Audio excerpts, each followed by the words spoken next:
guys, welcome back to Choose Your Own Path. So this is going to be called the last fish of the year. This will be my last fish that I'll be carving for this summer. Well, summer's over now. So this is going to be a pickle. So it's not very big, it's probably about 12 inches. Right now I'm just carving it out using the old cuts all around. It's not a round, it's a disc. I can't remember the name of it for some reason. Damn it. Anyway, so just try to get out the girth of it. So I will continue by showing the progress of this last fish. All right, stay tuned. So now we have our fish all nicely carved out. So we're going to bring it to the orbital sander. Now this guy goes up and down, and we're just going to smooth out what we have here.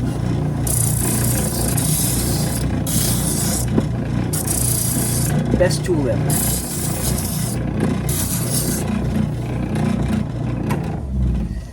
This will definitely round out your fish and make it easier for when you're putting on scales and stuff like that.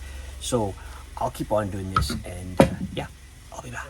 So we rounded them out. We're still going to sand them down, but next is we'd like to maybe get some of the mouth out. So we have our fordham and our cuts all bit. Now I'm just going to go in slightly. I'm not going too far where it's too deep in, because this is not going to be like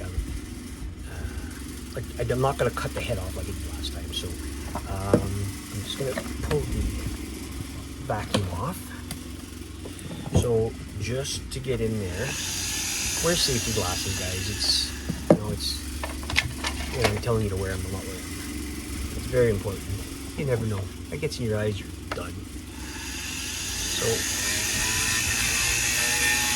we're going to start off by just going from the edges, so just leaving them a little bit of a lip. Now, this is my way of doing things. Other, people that do carvings do them differently. So just showing you what I do. And what I like to do is when I get in there, so I like to get in there and then kind of round it out. Now, I don't know if I can show you that. I kind of round it out at the same time on the outside. Again, just my preference of doing it. And you can see it's going to start cutting it in. Now, I'll continue doing this, of course, and I'll get back to you when I get to a certain depth. All right, so off camera, because I forgot to press record, I ended up putting the gills and the eyes on both sides. And you can see I went in with the mouth. It's a lot deeper. I had to use, and curse me for it, but this is a saber-tooth burr, and it works really well. I just don't have anything cuts all that looks like this, unfortunately. I can order them, or they can send them to me. Either way. So next step is to smooth it all down. So I'm going to get some sandpaper, and I'm going to smooth it down and show you what it looks like. All right, guys. So this will be part one of the video. This is what it looks like when it's fully sanded down. Now it's sanded down, not the best as it can, but it's good. And I'll keep on working on it. So yeah, I will have this as part one, and later I'll be doing the scales, and I will be doing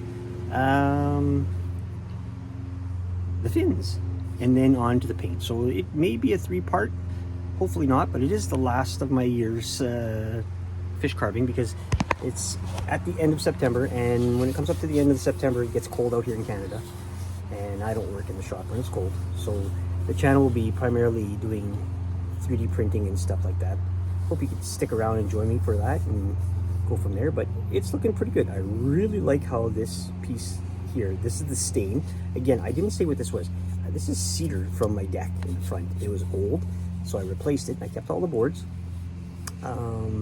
Actually made a big flower box with most of it, but I've kept the smaller pieces to do fish, and I wish I could do some more, unless we get lucky and it doesn't snow next month. Then I may be able to do one, but I'm just calling this the last. So again, you have the good side, and you have, it's not the bad side, it's just that this is the side with they call it the action of the fish. So it has a curve. It's hard to see, but what happens is when you put it on a piece of wood, it looks like the fish is still swimming outwards. And yeah, so I will post this up right away. So if you want to follow along, I'd love to hear from you. Make a comment if you want. If not, fine, give me a thumbs up if you don't want to. That's on you, I don't care. Anyway, stay tuned for part 2. And hey, if I can do it, you can do it. Choose your own path, guys. See you soon.